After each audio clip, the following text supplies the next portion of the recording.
성평등. 우리 사회가 나아가야 할 방향이라고 모두가 이야기하는데 과연 현실은 어떨까요?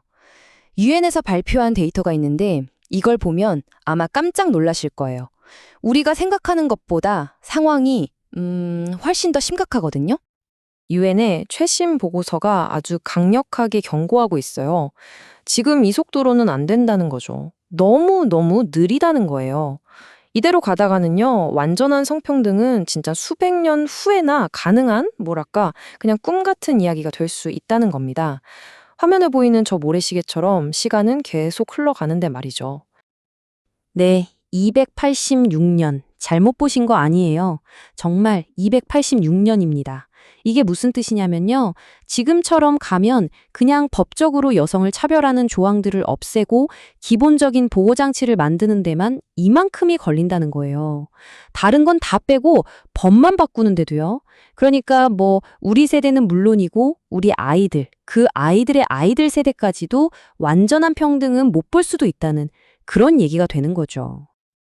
자, 그래서 오늘 이 문제에 대해 좀 더 깊이 파고들어 보려고 합니다.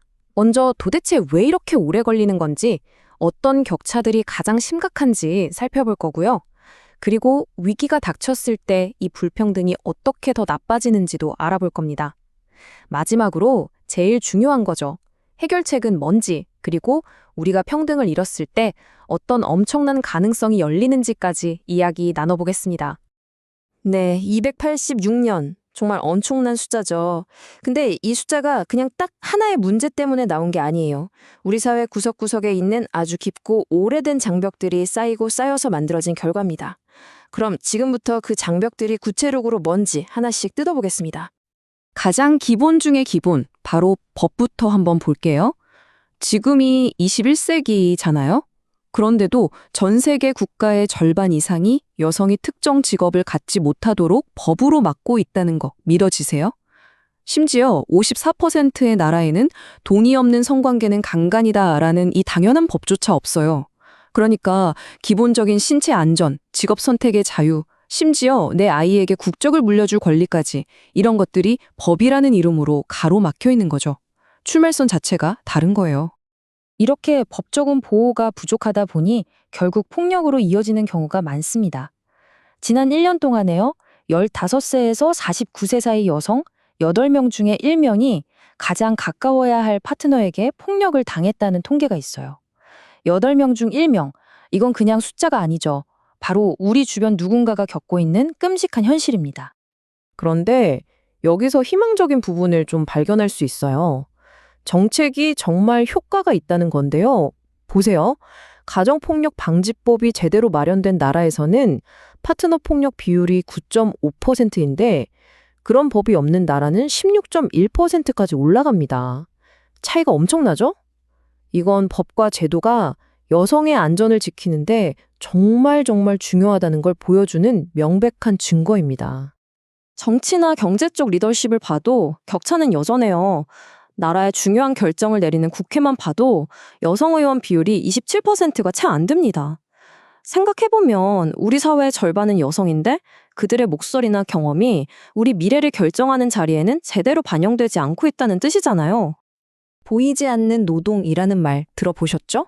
돈도 받지 못하는 돌봄 노동 말이에요.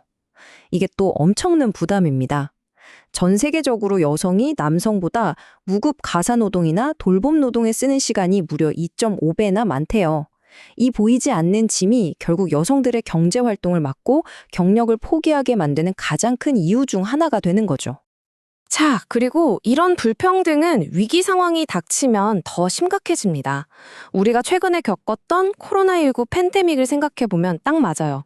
이런 위기는 모두에게 공평하게 오지 않더라고요.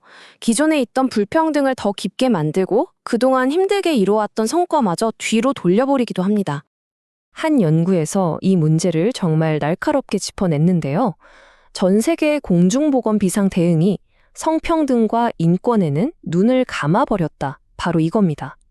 팬데믹에 대응한다고 여러 정책들을 내놨지만 그게 여성에게 어떤 영향을 미칠지에 대한 고려가 완전히 빠져 있었다는 거죠. 그 결과는요. 여성의 건강과 사회 참여에 아주 큰 위협이 됐습니다. 구체적으로 보면 이렇습니다. 팬데믹 때문에 병원 가기가 힘들어졌죠. 필수적인 의료 서비스를 못 받게 된 거예요. 학교가 문을 닫으니까 아이들 돌보는 부담은 거의 다 여성들 몫이 됐고요. 집에 갇혀 지내다 보니 가정폭력은 더 심해졌습니다. 그런데 정작 이 위기를 어떻게 극복할지 논의하는 중요한 자리에는 여성들의 목소리가 빠져 있었던 거죠. 이게 얼마나 심각했는지 보여주는 정말 충격적인 사례가 브라질에 있습니다. 2020년과 2021년에 브라질의 산모 사망률이 팬데믹 전보다 무려 40%나 늘었어요. 40%요. 공중보건 시스템이 무너지니까 그 피해가 여성의 생명에 직접적인 위협으로 돌아온 아주 비극적인 숫자입니다. 자, 지금까지 좀 암울한 현실을 봤는데요. 그럼 이제부터는 희망적인 이야기, 바로 해결책으로 넘어가 보겠습니다. 다행히도 우리는 뭘 해야 할지 이미 알고 있어요. 그리고 꼭 기억해야 할 게 있습니다. 성평등에 투자하는 건 그냥 여성을 위한 일이 아니라는 거, 우리 사회 전체에 어마어마한 이익을 가져다 주는 일이라는 겁니다. 정말 강력한 예시가 농업 분야에 있어요. 농사를 짓는 여성들의 생산성과 임금 격차를 해소하는 것만으로 전 세계에서 굶주리는 사람을 4,500만 명이나 줄일 수 있대요. 놀랍지 않나요? 성평등이 단순히 인권 문제를 넘어서 우리 모두의 생존과 직결된 문제라는 걸 아주 명확하게 보여주죠. 그리고 이게 끝이 아닙니다. 경제적으로도 엄청난 효과가 있어요. 방금 말씀드린 그 농업 분야 격차만 없애도 전 세계 GDP가 거의 1조 달러, 우리 돈으로 1,300조 원이 넘게 늘어난다고 합니다. 그러니까 성평등은 그냥 좋은 일이 아니라 가장 확실한 경제성장 카드 중 하나인 거예요.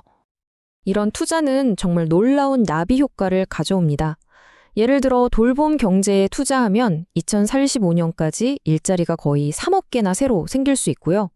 또 깨끗한 조리시설, 그러니까 청정에너지를 보급하면 여성들이 땔감을 구하러 다니던 주당 최대 40시간을 아낄 수 있어요. 그 시간에 공부를 하거나 돈을 벌 수 있겠죠.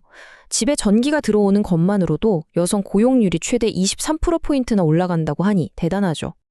유엔 여성기구에서는 페미니스트 기후정의라는 아주 명확한 행동계획도 내놨어요. 기후위기 같은 큰 문제도 성평등 관점에서 풀어야 한다는 건데요. 딱 4단계로 정리됩니다. 첫째, 인정. 여성의 권리, 노동, 지식을 제대로 인정하자는 거고요. 둘째, 재분배. 사회보호에 투자해서 여성들이 위기에 더 잘 대처할 수 있게 만들자는 겁니다. 셋째, 대표성. 중요한 환경 정책을 결정할 때 여성들의 목소리를 꼭 포함시키자는 거고요. 마지막으로 복원.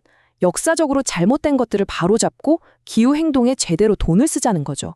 어때요? 지속가능한 미래를 위한 정말 괜찮은 로드맵 같지 않나요?